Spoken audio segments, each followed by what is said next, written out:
Em fevereiro de 2019, eu recebi um convite do Dr. Alexander Moreira Almeida, que é chefe do NUPS, que é o maior núcleo de pesquisa acadêmica da América Latina, unindo medicina e espiritualidade, para apresentar meu trabalho, a minha pesquisa sobre as fraudes na psicografia e os fenômenos autênticos que eu pesquisei. Tivemos contato com mais de 30 médios de psicografia na época e passamos lá quase 2 horas. E 2 anos depois, o Dr. Alexander me procurou, porque o NUPS ia fazer um trabalho, uma pesquisa, com médios de psicografia em ambiente controlado. Ele me procurou, perguntou se eu podia colaborar, indicando, levando alguns médios para lá. E ele deixou claro, olha, mas só quero que você garanta que vai conseguir fazer o fenômeno, um médio autêntico. Bom, como eu estou, já tenho contato com uma turma boa aí, então eu chamei médiuns de psicografia para participarem. Eu vou dizer os nomes para vocês saberem. O médium Newton Souza, do Ceará, o médium Alaô Borges, de Uberaba, e o médium Newton Stuck, de Neves Paulista. Foram os 3 médios que submeteram essa pesquisa lá no NUPS em ambiente controlado. E os médios conseguiram lograr êxito no experimento e recebi aí essa carta de agradecimento por ter indicado os médios de colaboração e foi publicado esse artigo científico em uma das revistas da Europa de grande credibilidade. E após 2 anos da pesquisa do NUPS, fizemos um vídeo com os 3 médios pesquisados em ambiente controlado e o Dr. Alexander. E esse vídeo vocês vão assistir agora. Eu quero convidar aqui o Guilherme Velho. Ô Guilherme, a gente já saiu dessa fronteira onde falar de vida após a morte era coisa só de maluco, de esotérico. Boa noite, muito grato mais uma vez. Quero agradecer o Guilherme Velho por tornar possível que nós todos nos encontrássemos aqui essa noite. Meu querido Alcione, eu que agradeço mais uma vez essa oportunidade de a gente poder estar aqui junto, divulgar esse trabalho lindo. Eu queria mandar aí meu abraço ao Dr. Alexander Moreira Almeida, ao Newton Souza, ao Alaô Borges e ao Newton Stuck. E para estar aqui hoje, poder contribuir de forma humilde aí, até porque minha participação foi muito simples. Eu apenas, essa pesquisa, indiquei os nomes aí para o Alexander fazer o trabalho. Eu não tenho nenhuma participação direta sobre essa pesquisa. Vou deixar bem claro isso para vocês.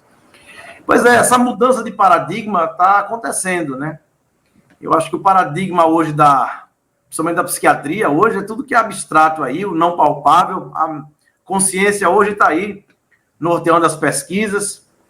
O trabalho do NUPS, que é o núcleo de pesquisa, e o Dr. Alexander é o coordenador, o diretor, eu tive a alegria de conhecer em 2018, quando ele me convidou para apresentar minha pesquisa sobre as psicografias. Ele ficou sabendo que eu andei aí viajando no Brasil, conhecendo um monte de médios de psicografia, e aí eu levei para ele, apresentei lá e fiquei muito feliz, porque eu vi realmente um grupo multidisciplinar fazendo um trabalho sério, psiquiatras, pessoas da área da psicologia, de outras áreas. E não era um grupo de espíritas, inclusive a maioria acho que nem era espírita, de outras religiões, tinha céticos, agnósticos, e o que eles queriam entender era realmente se existia vida após a morte. E no final do trabalho, ele me perguntou se eu conhecia e se eu tinha condições de convidar alguns médios para que eles fizessem um trabalho de pesquisa, porque eles já vinham fazendo um trabalho com os médios. Eu disse, olha, vou conversar com os médios e vou tentar trazer e dar essa colaboração aí para você. E logo no início, assim, não foi fácil, porque os médios, Alcione, sempre ficam achando que tem alguma pegadinha, alguma coisa. Então é natural isso. Todo médio acha isso. E sim, mas como eu criei um laço de amizade com 5 médicos que eu convidei para essa pesquisa, eles ficaram, assim, se sentiram mais à vontade, né? Eu não vou dizer os nomes, mas teve um que ficou, rapaz, tem uma pegadinha aí. Eu disse, não tem não, pode confiar. Aí 2 não puderam participar, mas que vão participar. 2 não puderam porque estavam com a agenda, com compromisso nas datas. Então, eles não puderam participar dessa primeira etapa. Mas mas aceitaram a pesquisa e lá na frente, possivelmente nesse próximo ano, vão participar. Teve o problema da pandemia, então eles não puderam. Deixando claro para as pessoas não pensarem que só esses 3 médios aí são os médios que... Claro. Né? Então, as pessoas saberem que existem outros médios e muitos outros médios fazendo um trabalho sério também. E que breve vão estar também aí participando da pesquisa do Alexander. E, só concluindo, então aí o Newton Souza, o Alaú Borges e o Newton Stuck toparam. E depois de muita conversa, né? Também não foi assim, ó, vamos fazer a pesquisa e eles toparam. Não foi, a gente teve que avançar. Teve um mineiro aí, sabe, um paulista que é mineiro, que disse, pai, vamos ver esse negócio, fique tranquilo. E aí eles foram lá, e eu fiquei muito feliz com o resultado, que vocês vão conhecer hoje. A pesquisa séria, os médios, o Alexander vai explicar todos os detalhes da pesquisa.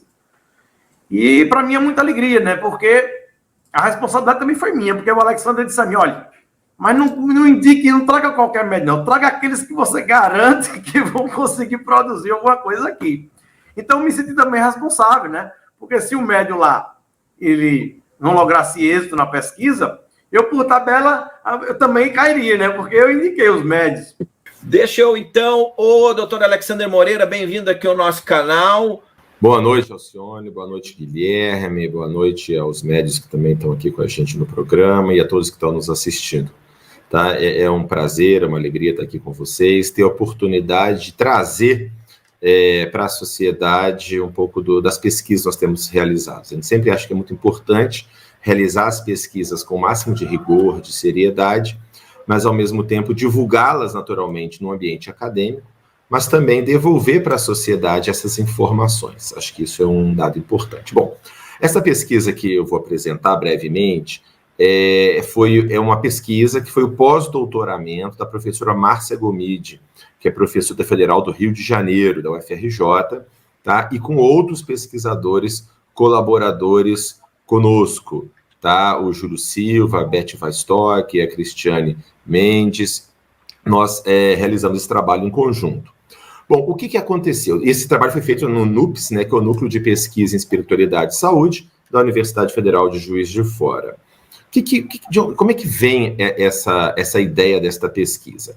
Na realidade, o estudo da experiência mediúnica, ou seja, das pessoas, né, que referem terem a capacidade de estar em contato com pessoas falecidas, essas experiências existem em todas as culturas, em todas as épocas, ao longo da história da humanidade. Mas a investigação científica desta experiência começou aproximadamente na meados do século XIX, 1850, 60, por ali. E se começou a investigar, e uma das áreas de investigação é justamente essa, ou seja, o quanto o médium é ou não capaz de produzir informações de que ele não teria como obter por vias convencionais, vendo, ouvindo, conversando com as pessoas e tudo mais. Esse é um dos grandes desafios que existem nesse sentido.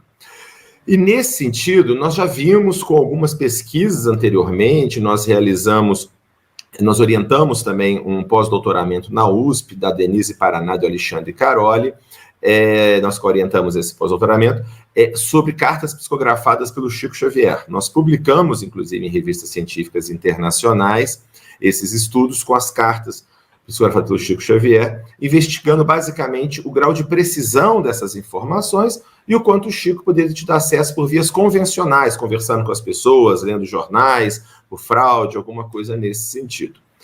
Basicamente, o que nós encontramos foi que eram informações muito, de modo geral, precisas, verídicas, e boa parte delas não conseguimos encontrar um mecanismo razoável pelo qual o Chico poderia te dar acesso a essas informações. Porém, como era um estudo retrospectivo, é um estudo do que já aconteceu, nós tínhamos que entrevistar pessoas sobre o que aconteceu há muitos anos atrás. Sempre há o problema de memória, será que a pessoa lembrou, o familiar que foi lá com o Chico, se lembra realmente o que ele falou para o Chico ou não? Então tem sempre uma série de questões científicas nesse sentido. E aí, por causa disso, nós desenvolvemos, então, este protocolo de pesquisa para esse estudo.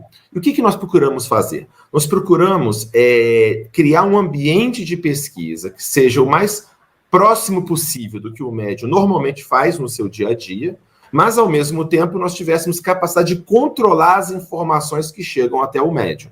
Porque a grande questão é o seguinte, ou seja, que informações chegam até o médium a partir de uma conversa, por exemplo, com os familiares da pessoa falecida, ou de qualquer outra forma, pela internet, seja como for, e que informações o médium produz numa psicografia, por exemplo. E a ideia é saber se nessa psicografia tem informações além daquelas que ele recebeu por vias convencionais. Basicamente, essa é a ideia fundamental. Bom, o que nós fizemos, então, resumidamente?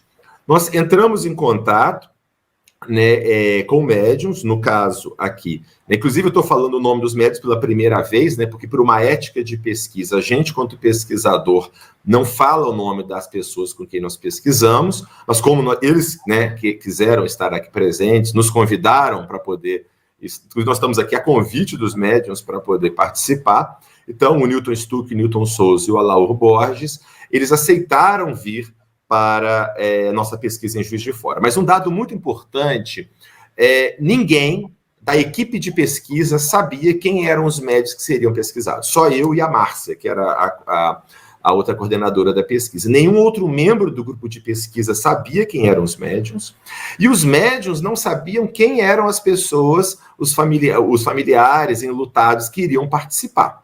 Inclusive, os médiums não sabiam nem aonde seria feita a pesquisa aqui em Juiz de Fora. Nós dissemos que seria no centro espírita, mas Juiz de Fora tem 45 centros espíritas diferentes. Então, eles não sabiam em que centro que era, eles não sabiam, eles nunca tinham vindo aqui, né? Todos moram a mais de 600 quilômetros de Juiz de Fora, né? Então, o que nós fizemos? Nós selecionamos esses médiums que, a partir de observações prévias, né, que o próprio Guilherme Velho fez e outros relatos, tinham uma prática mediúnica contínua, regular, e que, de modo geral, produziam informações bastante indicativas de informações precisas.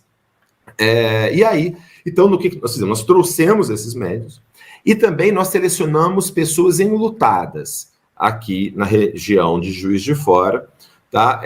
Basicamente, nós fomos em reuniões de pessoas enlutadas, que perderam entes queridos, etc., oferecemos o interesse de participar da pesquisa. E tinham que ser adultos que queriam participar da pesquisa e que perderam um ente querido no máximo há 10 anos, mas idealmente com menos de 2 anos, e que nunca tinham tido contato com os médiuns da pesquisa, tá certo? Então, o que acontecia? Os médiuns, os familiares chegavam num dia marcado no centro, chegavam, preenchiam questionários e ficavam no salão, aguardando.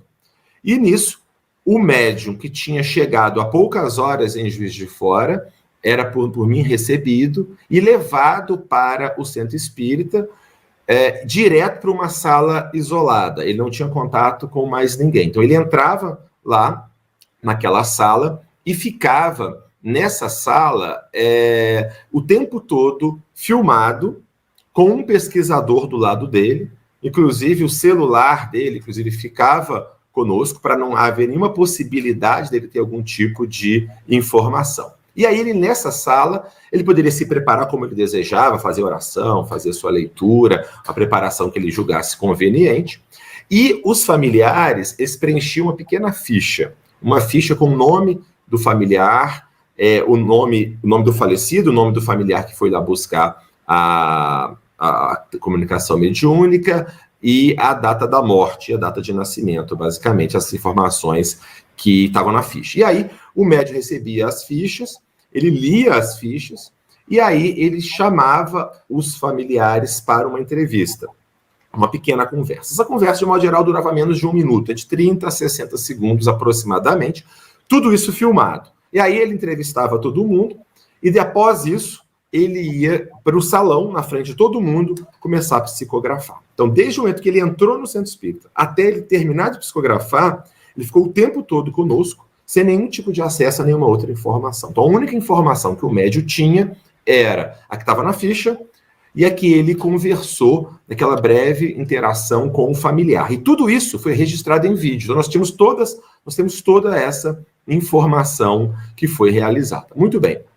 E após a psicografia, o médium lia em voz alta as psicografias, os familiares chegavam e pegavam essa carta.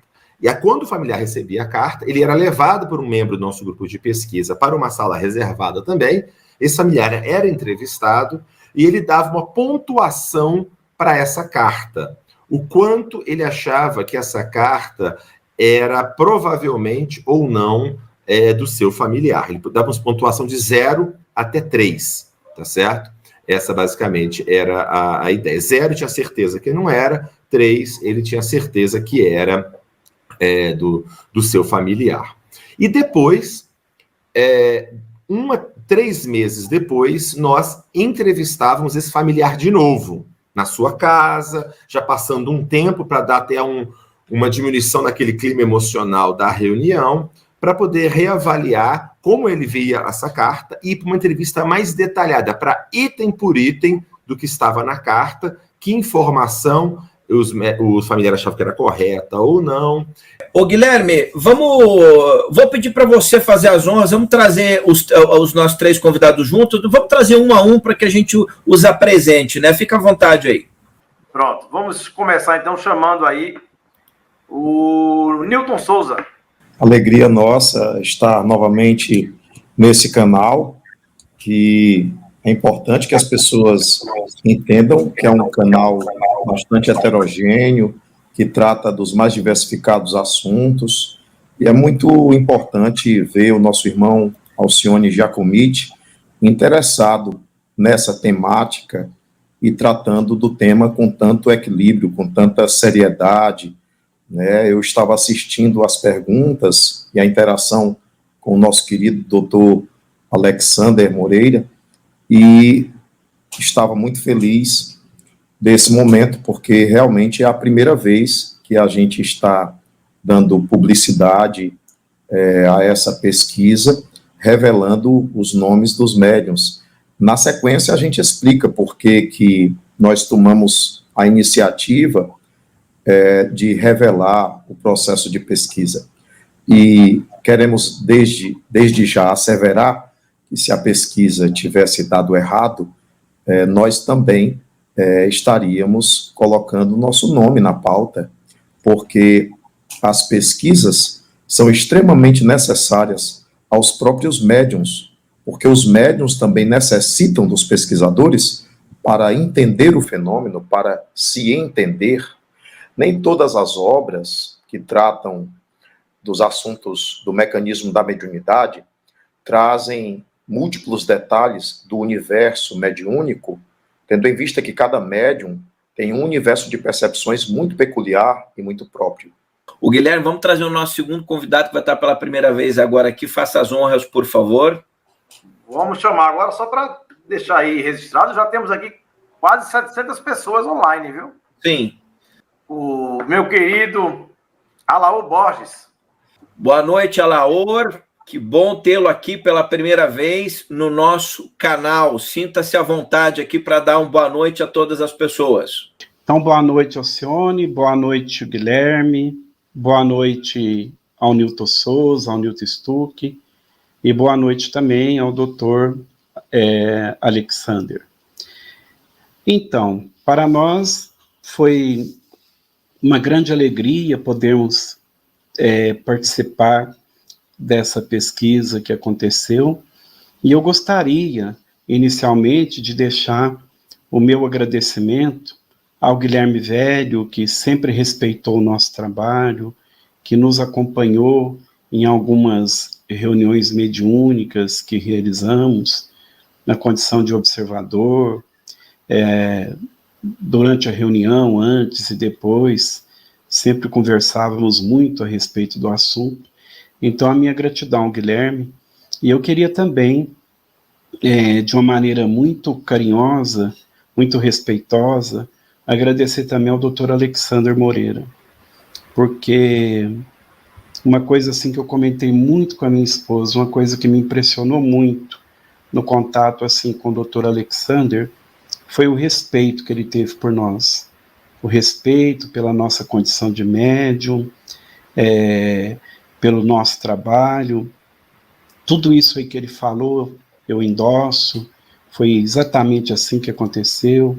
Inclusive, quando nós fomos convidados, nós ficamos até numa situação meio difícil, porque nossas filhas, foi eu e minha esposa nessa pesquisa, as nossas filhas queriam saber o hotel que nós íamos ficar, que centro espírita que estaríamos, e eu falei, olha, a gente não tem informação nenhuma, não passaram nada para nós não sabemos de nada, não tem telefone, não tem nada, vocês fiquem tranquilos aí. E foi isso que aconteceu. E então, um respeito que o Dr. Alexander teve pelo nosso trabalho, inclusive, quando nos encontramos lá no aeroporto, ele comentou conosco essa questão de que os pesquisadores todos iriam respeitar ao máximo o nosso ambiente de trabalho, e realmente tudo isso foi feito, respeitou ao máximo o nosso campo de trabalho, o jeito que nós trabalhávamos. Eu comentei com ele, posso comentar em público, eu não sei os outros médios, mas eu fiquei bastante tenso, porque apesar de ser um ambiente de trabalho nosso, o nosso ambiente tinha muita coisa diferente. Por exemplo, nós estamos acostumados a atender as pessoas numa sala reservada, só eu e a pessoa. E naquele dia tinha o Dr. Alexander do meu lado, a doutora Beth na frente, uma câmera atrás, outra câmera na frente, microfone, aquela coisa toda. Então, apesar de tudo isso, graças a Deus, a gente foi, participou, né? E é isso. Então, eu quero deixar novamente o meu agradecimento ao Dr. Alexander pelo respeito que ele teve pelo nosso trabalho. E ele comentou uma coisa que eu achei bem interessante, e eu gostaria de comentar aqui. Esse tipo de trabalho que nós realizamos, essas psicografias, de fazermos entrevista, entre aspas, que na realidade não é uma entrevista, é muito rápido para ser uma entrevista, mas um acolhimento. Essa psicografia, ela é muito criticada por várias pessoas, inclusive do meio espírita, mas a gente lembra que o Chico também, ele trabalhava de uma maneira semelhante. Então, uma coisa que o Dr. Alexander comentou comigo, e eu lembro aqui, ele comentou assim que eles chegaram à conclusão que quanto mais eles reproduzissem o ambiente no qual o médium estava acostumado a trabalhar, a produção seria melhor. E ele fez um comentário, e eu também conheço esse comentário que ele fez. Ele fez o comentário seguinte, ele comentou que na época de Allan Kardec dizia que quando fosse consultar algum espírito sobre determinadas questões, Kardec dizia que seria até interessante colocar as questões para o médium antes do espírito ser questionado, que facilitaria o trabalho. Então, nós percebemos o quê? Nós percebemos que essa entrevista, esse acolhimento, ele é necessário, parece que para pegar um certo impulso, para entrar em sintonia, né? Nós não conhecemos toda a dinâmica do trabalho da espiritualidade. Então era basicamente isso que eu queria dizer. Só uma coisa, o Dr. Alexander falou de todo o trabalho, mas ele esqueceu de um detalhe bem importante, assim, que permita eu comentar. Ele comentou que quando a gente recebia as psicografias, lia a mensagem, né? E a pessoa era conduzida para uma sala. Teve uma outra etapa que ele não está comentando, que eu achei muito interessante, eu comentei com a minha esposa. Assim que o comunicante terminava de escrever e assinava o nome, o próprio Dr. Alexandre, ou alguém da equipe dele, recolhia aquele material, levava para uma sala lá dentro, eles faziam o xerox, ou escaneava, depois devolvia para nós, depois que ia ler. Né? Então, foi um trabalho assim, muito minucioso do ponto de vista científico. Parabéns ao Dr. Alexandre e parabéns também a toda a equipe que ele representa, a doutora Márcia, a doutora Beth, o Dr. Júlio, enfim, né? Então, que Jesus continue abençoando ele, abençoando a todos. Ô Guilherme, vamos trazer o nosso outro convidado, então, né? Vamos, mas eu só queria fazer uma observação. Eu não lembro se o doutor Alexander falou, mas após o acolhimento, o médium ele ia psicografar na frente de todas as pessoas. Não é isso, Alexander? É isso mesmo, exatamente. Então, Quer dizer, ou seja, o médium chega, né, para pesquisa, ele vai direto numa sala reservada, aonde ele está o tempo todo acompanhado, filmado e acompanhado por pelo menos um dos pesquisadores, e aí ele tem essa breve interação com os familiares e lendo a ficha, e a partir dali ele vai direto para o salão, e aí ele psicografa na frente de todo mundo, exatamente. Ok. Então vamos chamar aí o Newton Stuck, meu querido amigo e irmão. Seja bem-vindo. Obrigado, Guilherme. Boa noite. Boa noite ao senhor, doutor. Olá, Newton. É um prazer estar aqui. É muito bom quando se fala de ciência. Eu, particularmente, gosto muito dessa área. É a parte que eu mais gosto de estudar na doutrina, é a parte científica.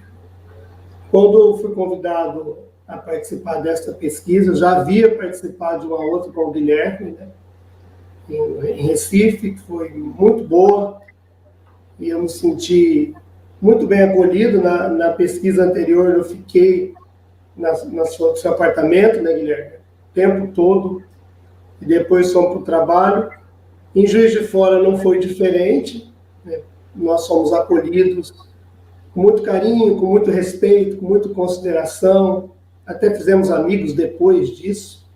Não conhecíamos ninguém, nunca tínhamos nos visto, e todo aquele ambiente ali era cheio de cuidados, né? Nós somos do aeroporto, do hotel para a casa espírita, acompanhados, o tempo todo acompanhado. Tinha um detalhe que até para irmos ao banheiro nós estávamos acompanhados, nós não íamos sozinhos, nenhum momento, nem para as necessidades básicas nós estávamos sozinhos dentro da casa espírita, com o microfone de lapela, ou seja, tudo que nós pudéssemos conversar estava sendo gravado. Então o ambiente foi criado à semelhança do nosso trabalho. Eu não senti diferença. O nosso trabalho aqui em Neves Paulista, eu não atendo numa sala reservada, até porque eu não tenho a sala reservada, né? Nosso casa espírita é muito pequena, então eu sempre já atendo na frente das pessoas, então não estranhei muito essa parte, mas me senti acolhido, assim, com muito carinho por todos ali, a participação, né, o cuidado e também o nosso interesse, né? Como o Alaor disse, nós médios, nós sofremos com a descrença das pessoas, com os ataques, com aquilo que elas acreditam, né? E isso nos coloca em situação, assim, às vezes difícil perante as pessoas. Ninguém é obrigado a crer, né? Mas aqueles que nos procuram, nós tentamos fazer o nosso trabalho, nada mais, nada menos. Fazer aquilo que nós sabemos fazer com muito carinho. E lá eu repeti o mesmo trabalho, né, da mesma forma, me senti muito bem acolhido. Todos da equipe de pesquisa, eu até nem sabia que eles não eram espíritas, estou sabendo agora, porque eles nos trataram assim, com tanto respeito, parece que eles sabiam de como era feito, né? Com certeza nos pesquisaram, mas foi muito, muito bom, né? Nós produzimos o que precisava ser produzido, após, até o retorno no aeroporto, nós fomos acompanhados. Um trabalho maravilhoso, um trabalho que eu acredito que todo médium deva participar, né, até como uma contribuição para a sociedade. Não é questão de ter que provar, é ter que contribuir. Eu penso dessa maneira. Nós podemos contribuir para alguma coisa positiva, para alguma forma de... Porque uma coisa que acontece na casa espírita, que não tem aí, é que lá as pessoas não sabiam quem eram os médios e nós, até então, não sabíamos quem eram as pessoas, e não sei até hoje. Na casa espírita, a gente também não conhece todo mundo que vem. Mas quem vem, uma grande maioria, tem uma coisa que é a admiração. Ele já vem munido de uma admiração que acaba que forçando a acreditar, eu penso assim, envolvido com aquilo, né? Porque muitas vezes nós vemos as pessoas exagerarem no que falam de nós, até para o lado positivo, né? Olha a assinatura e fala, nossa, a assinatura é igual. E a gente está vendo que não é. Eu, pelo menos, vejo, não é tão semelhante. E a pessoa está insistindo que é. É claro que eu não vou discutir com a pessoa. Eu sei que é fruto da emoção daquele momento. E ali não tinha isso. Ali realmente era um trabalho de pesquisa, mas houve também consolação para aqueles que receberam. Na grande maioria a gente via assim, a satisfação no olhar, tanto quanto enxergamos na Casa Espírita. Um trabalho fantástico, um trabalho incrível.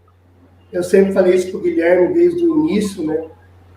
Quando nós fizemos com o Guilherme Velho, né, Guilherme, nós estávamos mais de 400 pessoas no salão, não tinha como saber nada de ninguém em Recife, eu nunca tinha ido, né, e o trabalho fluiu.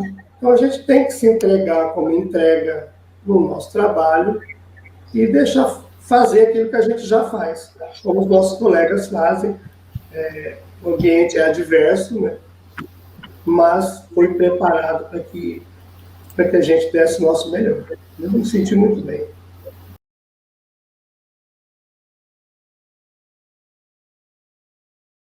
Olha, Alcione, durante esses últimos 5 anos, eu tive contato e cheguei a investigar mais de 250 casos.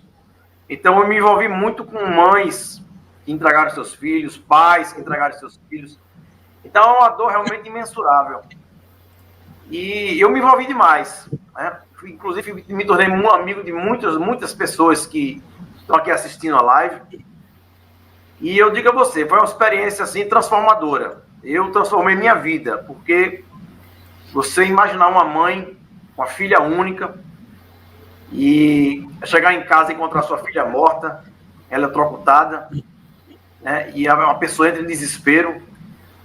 E foi algo muito impactante na minha vida.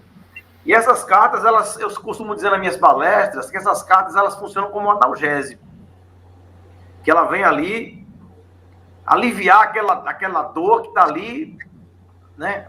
Pessoas que deixaram de cometer suicídio. Eu conheci pessoas que deixaram de cometer suicídio após receberem cartas.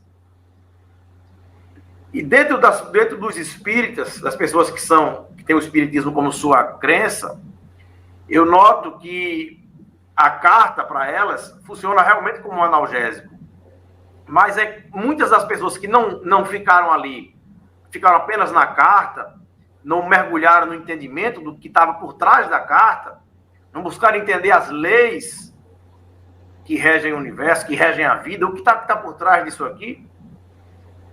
Muitas das vezes elas começaram a buscar cartas e cartas e cartas. Olha, eu conheci no Rio de Janeiro grupos de mães enlutadas, que elas formaram caravanas, e tem aí muitas, e vão atrás dessas cartas, sem nem pesquisa saber quem são os médios. Onde tem um médium ali recebendo carta, elas vão. E não querem saber. Olha, a dor dessas mães, dessas pessoas, é uma coisa realmente...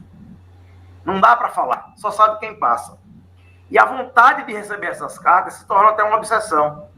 Porque nessas pesquisas a gente descobriu, você já sabe, a gente já conversou sobre isso, né, que algumas pessoas se utilizavam das redes sociais. Eu não vou entrar nisso agora, mas eu vou relatar uma situação. E a gente estava num determinado grupo de mães que iam para um determinado médium, que a gente já sabia que ele se utilizava desses meios escusos para obter informações. Então a gente combinou para que elas tirassem eram 4 mães, tirassem fechassem o Facebook delas, tirassem todas as informações, para que o médium não tivesse acesso àquelas informações. E ficou combinado isso. E ali vai para a reunião e de repente uma delas recebe a carta. E pronto. O cara era um médium autêntico. Aí a gente vai para o Facebook das 3 mães, estava tudo bloqueado. O da 4ª mãe, ela em vez de fechar, ela abriu tudo. Porque ela tinha a vontade de receber a carta, era tão grande que ela preferia receber qualquer coisa, mas que viesse consolar ela. Tá, eu vou concluir rapidamente. A gente estava falando do que representava a carta, né? E eu estava dizendo que a carta era um analgésico, mas o que realmente cicatriza essa ferida é você mergulhar no estudo, você entender realmente a doutrina espírita. Eu, como espírita, falo como espírita agora, nem como pesquisador, falo como espírita. É importante porque o espiritismo esclarece, mostra que aquele ente querido nos espera, que não existe o adeus, só existe apenas um até logo. E a carta, sendo um analgésico, a dor vai voltar mais na frente. E ela volta se você não for buscar esse conhecimento, esse entendimento. E eu cito casos do Alaô, sempre nas minhas palestras, daquela policial, Alaô, que ela não era espírita, ela recebeu a primeira carta dela, na verdade, ela teve uma discussão com a filha rebelde, a mãe pegou a arma, a filha segurou lá no braço dela e a arma disparou. E a policial matou a própria filha. E essa mulher entrou em desespero. O Alaú foi para São Paulo, participar de uma reunião de fotografia, e essa mãe foi, e lá ela recebe a carta da filha. E ali foi o primeiro analgésico, ela saiu de lá consolada. Alguns meses depois o Alaú volta a São Paulo, ela recebe a segunda carta da filha. O Alaú volta a terceira vez, ela recebe a terceira carta. Pela quarta vez o Alaú está em São Paulo, ele pode até relatar melhor que eu, e lá, na hora da psicografia, o Alaú recebe o telefonema que aquela mãe, que tinha recebido 3 analgésicos, acabaram de cometer suicídio. Então eu pergunto, a carta adiantou? Não adiantou, porque faltou o mais importante, aquele remédio que cicatriza aquela ferida que estava aberta. E o melhor remédio para quem entrega um ente querido, sem sombra de dúvidas, é a doutrina espírita. Eu queria aqui manifestar a minha alegria de rever, nem que seja através da tela de um notebook, o nosso querido irmão Alaô Borges, por quem nós desenvolvemos um respeito e um carinho muito grande. Ele não se recorda, mas nós o visitamos uma vez, quando nós estávamos em nosso início, em 2010, quando a gente constatou que poderíamos ter alguma, digamos, elasticidade mediúnica para receber cartas. E a gente visitou o Uberaba, Pedro Leopoldo, para tentar resgatar como é que o Chico fazia, como é que era o trâmite, porque nós não tínhamos essa ideia. E, naturalmente, o modo como nós trabalhamos é muito parecido. Esse encontro com o Dr. Alexander somente aconteceu por causa de um evento que foi idealizado pelo Guilherme Velho, e que nós abraçamos esse evento a partir da instituição social Lar Beneficente Clara de Assis, por meio da Sociedade de Estudos Espíritas Casa de Francisco. A concepção do evento era trazer o Dr. Alexander para palestrar, trazer nosso querido irmão que está em Portugal, também um grande estudioso da mediunidade, Pedro Camilo, o próprio Guilherme Velho também faria uma palestra, trazer o Alaô e trazer o nosso querido irmão Orlando Noronha, para que nós 3 pudéssemos psicografar. Na ocasião, eu não conhecia ainda o trabalho do nosso querido irmão Newton Stuck, tivemos a oportunidade de trocar algumas ideias via WhatsApp, e estou deveras conhecendo verdadeiramente o Newton Stuck agora, né, muito feliz pelos resultados da pesquisa. Então, foi aquele evento que trouxe muito conforto, muita consolação para muitas pessoas, um evento que reuniu aproximadamente 1.000 pessoas numa quadra, um evento bem transparente, em que cada médium trabalhou ao seu modo. Esse evento, de certo modo, foi um ensaio.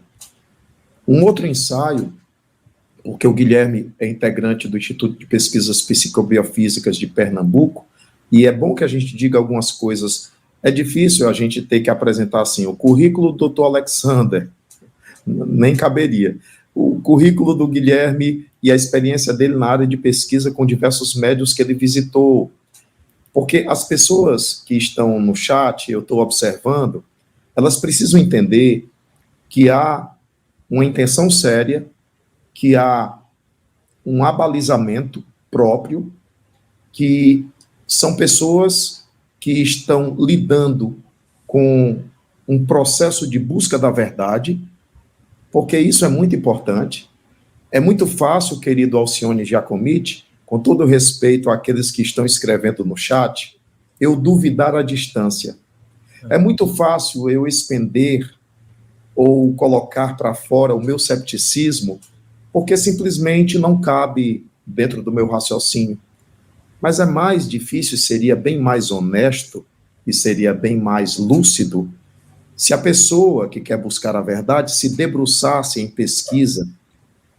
E eu queria ressaltar, a caridade que a pesquisa é para nós, médiuns, porque eu tenho certeza que a Laô tem essa sensação, Newton Stuck, eu tenho certeza, meu querido irmão, que você teve uma sensação de grande alívio interior, quando algumas coisas foram confirmadas, porque Alcione Jacomite, eu não tenho certeza. As nossas percepções são subjetivas. O que o Alaô chamou de entrevista não é propriamente entrevista. Atualmente eu chamo de sintonia. Essa sintonia precisa ser feita com a presença do familiar encarnado.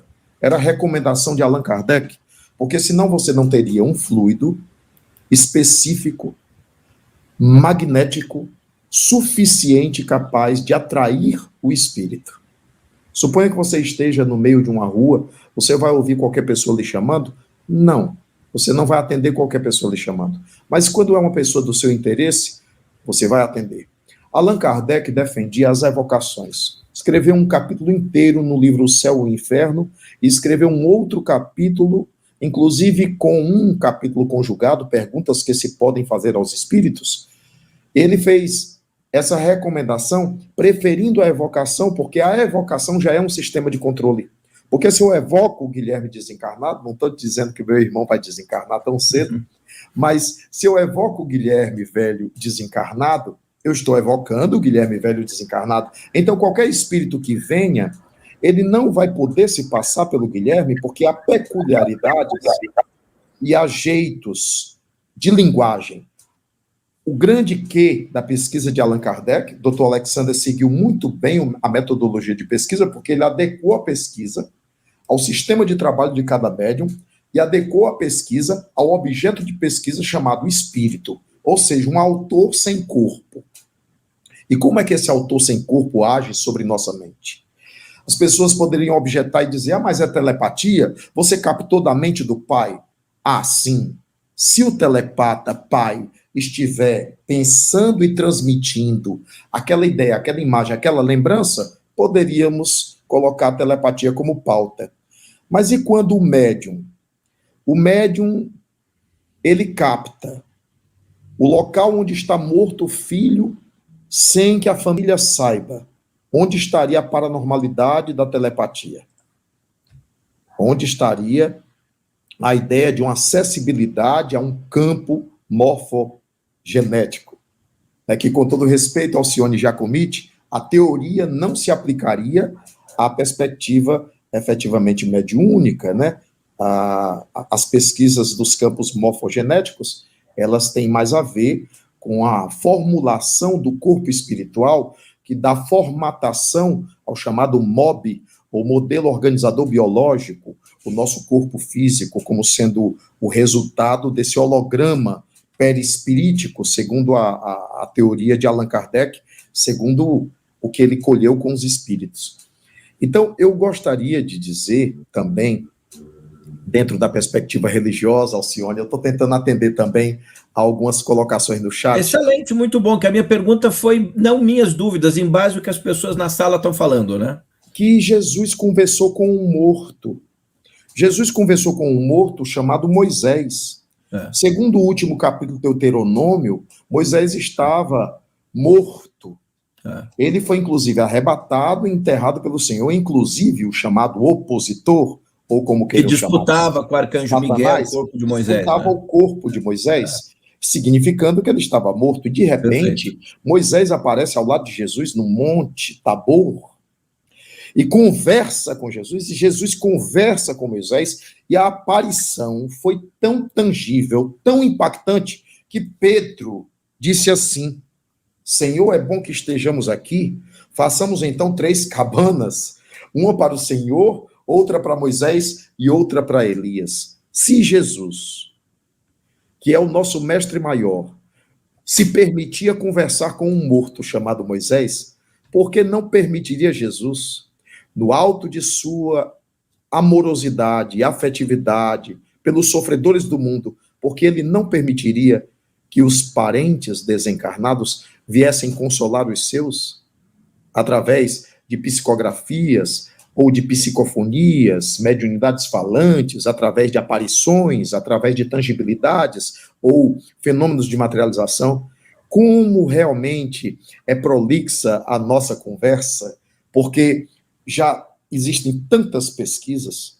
Dr. Alexander está renovando, dentro de uma perspectiva acadêmica, uma porta que Allan Kardec procuraria acessar se ele vivesse hoje, porque o mundo acadêmico, ele precisa perder o preconceito.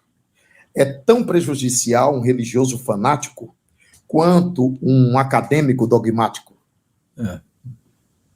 São duas coisas prejudiciais, porque se você é um acadêmico, um estudioso da área da psicologia, da antropologia, da área da ciência, você deveria se deter sobre esses fenômenos, porque vida e morte são fenômenos extraordinários que visitam todas as criaturas humanas. Portanto, a plausibilidade dessa pesquisa é impressionante. Por que que nós estimulamos esse nosso encontro, Alcione, para que o Dr. Alexander popularize os resultados dessa pesquisa, para que as pessoas que não têm contato com esse conhecimento possam ter contato com esse conhecimento? Existe uma distância incomensurável entre o mundo acadêmico e o vulgo. E as pessoas, muitas vezes, não tendo acesso à linguagem, não tendo acesso ao método, não tendo acesso, elas acabam ficando à mercê da crendice. E o que está sendo apresentado aqui não é crença. E algo que eu queria asseverar com muita veemência: espiritismo não é religião. Espiritismo tem Jesus, mas Jesus sem religião. Até porque eu acho que Jesus também não seria religioso, viu? Até porque o nosso Senhor Jesus Cristo, ele já apontava para uma época em que não haveria templos sobre a face da terra. Isso. E que nós adoraríamos a Deus em espírito e verdade. O altar seria o nosso próprio coração. Jesus conversou isso com a mulher no poço de Sicar. Por isso nós asseveramos que o espiritismo não é religião, porque a palavra religião foi realmente degenerada ao longo do tempo. Porque nós espíritas não acreditamos em nada desligado de Deus. O termo religião do latim fala até de religar, mas como religar se não estamos desligados de Deus? Por isso, eu confirmo, Alaô, que eu fiquei tenso, muito tenso. Mas o Guilherme me ajudou nisso também. Eu estava em Recife e o Guilherme disse assim: Nilton, eu posso entrar? Eu posso ficar com você e com as pessoas? Aí ele ainda disse assim: eu posso deixar que meu amigo também entre? Eu fiquei meio assim, pelo costume de atender as pessoas. Fiquei meio assim, pensando que aquilo poderia atrapalhar a minha percepção. Mas eu disse: não, Guilherme, pode entrar. E o Guilherme me fez uma afirmativa interessante. Ele disse: Nilton, curioso, na sala você diz muito mais coisa do que muitas vezes vem na carta. Nós não estamos aqui, o doutor Alexander vai poder detalhar, falando de carta genérica. A gente está falando de cartas em que aparecem nomes, detalhes, frases, apelidos. Cartas em que o médium até ensaia algum desenho de uma foto, desenho de um episódio, desenho em que a posição da cabeça da pessoa está na posição da foto. Enfim, existem as chamadas peculiaridades mediúnicas. E, Alaô, eu creio que sim, realmente, de alguma forma, nos afetou. Nós recebemos 3 cartas. Quando nós temos costume de receber, numa sessão, 7, 8 cartas. Então, a gente declara aqui, sim, que aquela câmera diante da gente, doutor Alexander fazendo anotações, uma outra pessoa também nos acompanhando. Mas o que me marcou muito, doutor Alexander, foi realmente aquele casal que, assim que entrou, eu vi sobre a mesa papéis com um avião desenhado. E eu perguntei, por que o nome é Sintonia? Porque a gente confirma, Alcione Giacometti tentando responder a pergunta, a gente confirma para ter um pouco mais de segurança, assim, por que eu estou vendo desenhos de avião de todos os tamanhos espalhados pela mesa? Aí o pai, já emocionado, disse assim: porque quando ele estava no hospital, ele desenhava avião e entregava para as enfermeiras. Ele queria presentear o desenho de avião para as enfermeiras. Ou quando aquela mãe se aproximou da gente e a gente sentia, se via fazendo bolinha de cuspe com os lábios. E eu perguntava para ela por que a sua filha fazia bolinha de cuspe. E a mãe confirmar, né, esse costume da filha. Então, são confirmações que dão alguma segurança para que a gente possa ir até a psicografia e, a partir dessas confirmações, também desenvolver outras captações.